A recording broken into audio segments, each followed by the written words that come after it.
1950년 6월 25일 새벽 남침을 개시한 북한 공산군은 27일 저녁에는 전차를 앞세우고 서울 외곽을 압박하였으며 28일 자정을 넘어서면서 국군이 배치되어 있지 않던 청량리 쪽으로 전차대의 일부를 빼돌려 새벽 2시경 홍릉 일대를 뚫고 들어왔다. 또한 문산과 파주 쪽에서 밀고 내려온 북한군은 수색 쪽으로 다가서면서 그중 일부가 김포를 향하여 한강을 넘어올 채비를 갖추었다. 1950년 6월 27일 한국전쟁 발발 사흘째 6.25 전쟁의 전세가 더욱 불리하게 전개되면서 수도 서울이 위협받게 되자 이승만 대통령은 이날 새벽 특별열차 편으로 대전으로 피난했다.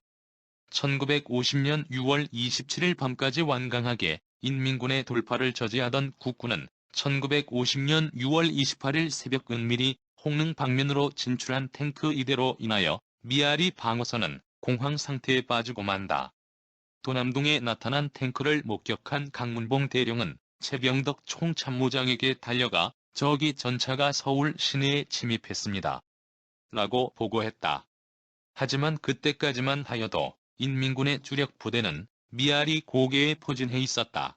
군은 대통령이 떠난 서울을 사수하기로 하고 전력을 집중시켰으나 창동 방어선이 무너졌으며 1950년 6월 28일 오전 11시 육군 긴급회의에서 최병덕 총참모장은 서울 사수를 포기하고 육군본부 서울 철수와 함께 한강 다리를 폭파하기로 결정하고 이후 육군본부는 철수를 시작하여 시흥에 있는 육군보병 학교로 이동하고 1950년 6월 27일 낮 12시에서 오후 3시 30분에 한강 인도교, 경부선 철교, 경인선 철교 폭파 장치 완료했다.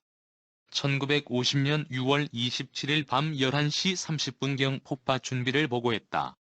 1950년 6월 28일 새벽 1시 45분 서울 도남동에 북한군 전차 진입했다는 보고를 받은 최병덕 총참모장은 정황 파악을 제대로 하지 않은 채 최창식 공병감에게 한강 다리를 폭파하도록 명령을 전화로 즉시 한강 다리를 폭파하라. 라고 지시했다. 최병덕을 비롯한 육군본부 참모들에 이어 이시영 부통령이 한강 인도교를 넘자마자 1950년 6월 28일 새벽 2시 30분 큰 폭음과 함께 한강다리를 폭파시켰다. 이때 북한강 파출소와 중지도에는 공병경계분대와 헌병대가 배치되어 교통을 통제하고 있었으나 이들의 신호를 무시한 채 달려내려오던 수십 대의 차량들이 대파되고 수많은 인파가 파편과 폭음 속에 사상을 입는 가운데 폭파 현장은 아수라장을 이루었다. 한강 인도교 폭파에서는 50대 이상의 차량이 물에 빠지고 경찰 77명이 폭사하였다 한다. 한강 인도교 타이드 아치 3경관과 판형교 일부분이 파괴되어 당시 한강 인도교에 있던 4천여 명의 피난민 가운데 500에서 800명 정도가 희생된 것으로 추정되고 국군 5개 사단과 지원부대의 퇴로가 막혀버렸다. 군작전상 이루어졌던 한강 인도교 조기 폭파는 결과적으로 서울 시민의 발을 묶어놓게 되었고 군작전에도 큰 타격을 입혔다. 당시의 전황으로 볼 때 6에서 8시간 동안 서울 시민들이 전쟁을 피해 이동할 수 있는 여유가 있었음에도 불구하고 조기 폭파로 인명살상은 물론 병력과 물자 수송에 막대한 타격을 입혔다는 비판이 대두되었다. 이후 국민들 사이에 폭파에 대한 책임 소재를 묻는 여론이 일었으며 서울 외곽을 지키기 위하여 남아있던 국군의 주력 부대와 수많은 시민들을 강북에 남겨둔 채 성급하게 한강교를 폭파하여 그 퇴로를 끊고 만 것은 우리의 전사에 하나의 오점을 남김으로써 국민의 지탄을 면치 못하였으며 이승만 정권은 1950년 8월 28일 당시 폭파 책임을 맡았던 공병감인 대령 최창식을 적전비행죄로 체포해 1950년 9월 총살시켰다. 최창식은 12년 만에 재심을 거쳐 1962년 무죄 판정을 받아 사후 복권되었다.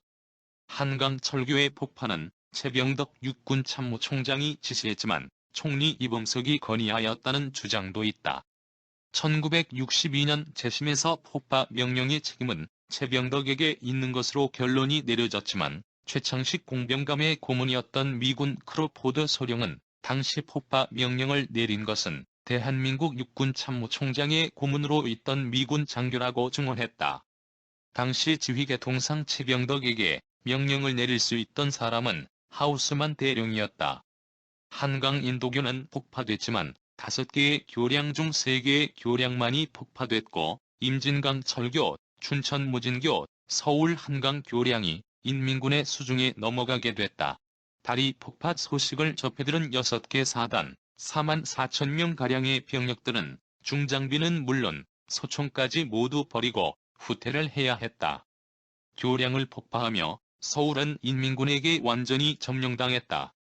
평화제향군인회는 2007년 6월 28일 오후 한국전쟁 당시 폭파됐던 한강대교 노들섬 둔치에서 제1회 한강인도교 폭파 희생자 위령제를 열고 희생자들의 넋을 달랬다. 김환영 평화제향군인회 사무처장은 1950년 한국전쟁 발발 3일도 채 안 된 6월 28일 새벽 한강인도교를 따라 평화롭게 피난하다 아무런 예고도 없이 다리가 폭파되어 무고하게 희생된 영혼을 달래기 위해 위령제를 준비했다고 밝혔다.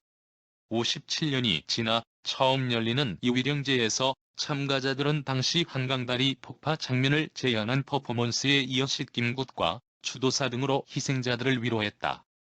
열린 우리당 김원웅 의원은 추도사를 통해 살기에 바빠서 영령들 앞에 너무 늦게 와 죄스럽고 부끄럽다며 늦었지만 잠자는 역사의 어깨를 흔들어 깨워 반드시 진실을 밝히고 억울한 영령들에게 국가의 이름으로 사죄하고 책임자를 처벌할 수 있도록 노력하겠다고 다짐했다.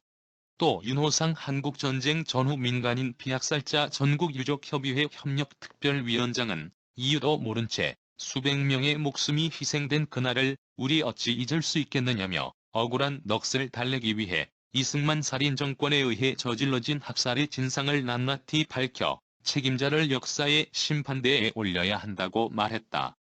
추도사에 이어 참가자들의 분향과 묵념이 이어졌다. 분향 및 묵념이 끝난 뒤 참가자들은 주최 쪽이 준비한 떡과 음식을 나누어 먹으며 57년 전 억울하게 목숨을 잃은 희생자들을 추억했다. 표명열 평화제향군인회 상임대표는 국민을 이렇게 무참히 죽이다니 이는 당시 정권이 국민을 얼마나 우습게 여겼는지를 보여주는 세계 전쟁사에 유례가 없는 대학살극이라며 이 무자비한 학살의 역사를 우리는 영원히 잊지 말아야 하며 이런 차원에서 현대사가 새로 쓰여져야 할 것이라고 강조했다. 이날 위령제에는 유가족과 시민단체 대표 등 50여 명이 참가했다. 저강물은 진실을 알고 있을까 한국전쟁 발발 나흘째인 1950년 6월 28일 새벽 2시 30분 이승만 정권이 북한군 남침을 저지하기 위해 한강 인도교를 폭파함으로써 당시 다리를 건너고 있던 500에서 800명의 무고한 목숨이 희생됐다. 이날 폭파된 한강다리는 한국전쟁이 끝난 뒤인 1958년 복구됐다. 이 영상을 준비하면서 국민을 개, 돼지로 여겼던 이승만을 떠올립니다.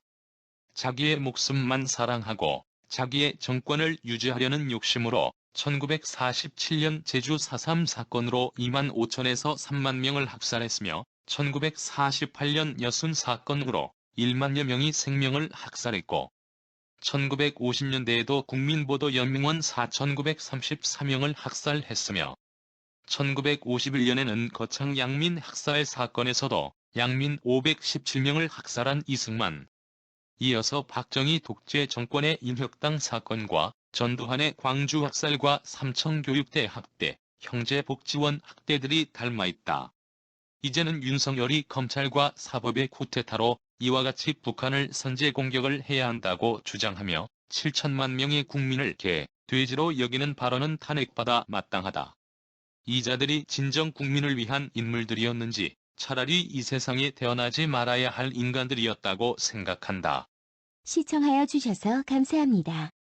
구독은 사랑입니다. 마음에 드셨다면 구독을 꼭 눌러주세요. 행복한 하루 되세요.